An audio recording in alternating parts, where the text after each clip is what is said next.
Jason Isaacs and Tom Felton recently had a reunion of sorts, as the former turned up to cheer on the latter for his appearance in the play 222 A Ghost Story.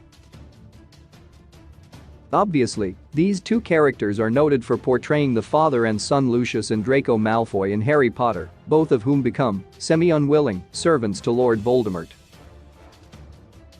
Lucius, in particular, was known for uttering many sinister quotes, particularly when he wanted to intimidate Harry and his friends. In this respect, he had a great deal in common with his fellow Death Eaters. "I'll deal with you later." Lucius to Dobby is one of the most beloved characters in Harry Potter. His genuine kindness and concern for others, particularly Harry, set him apart from many others. For this reason, his enslavement at the hand of the Malfoys is always one of the novel's particularly poignant events.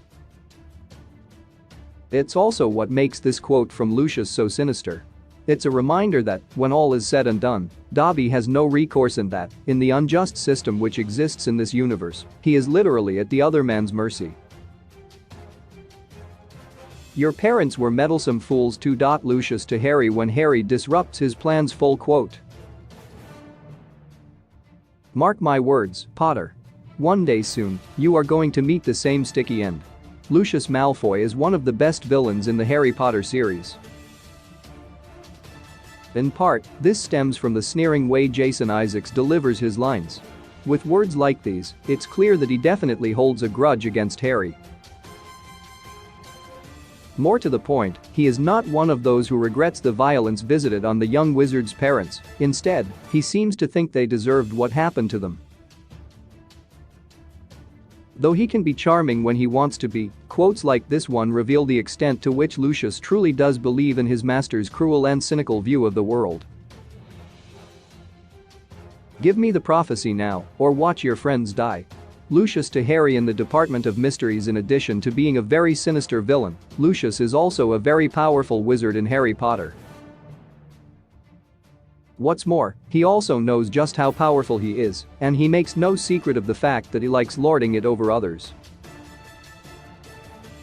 In this especially sinister quote, he truly does seem to have the upper hand.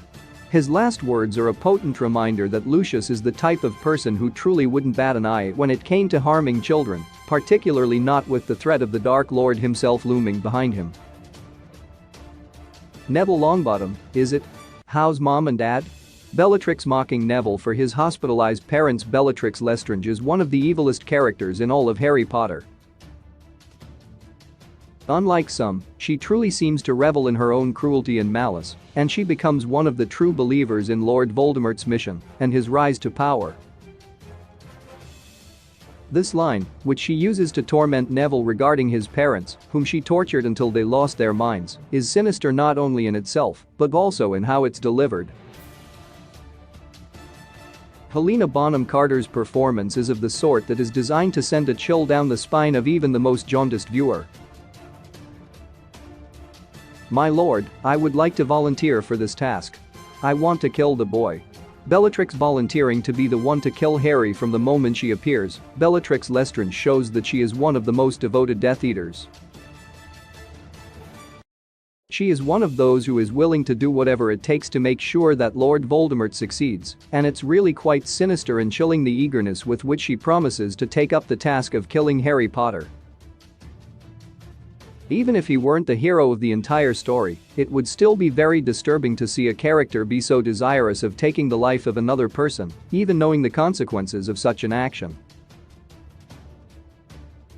"I'm going to have a conversation with this one, girl to girl."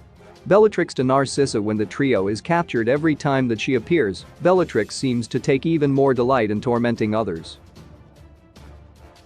This line is an especially sinister one, as it is one of those key moments when Harry and his friends are truly at the mercy of the Death Eaters. What's more, since viewers by now know that there's little that Bellatrix won't do, her words carry even more of a threat. It's easy to imagine her doing something truly horrifying to Hermione, and so this particular quote carries even more weight than it would in less dire circumstances. "Who would suspect P.P. poor, sane stuttering Professor Quirrell?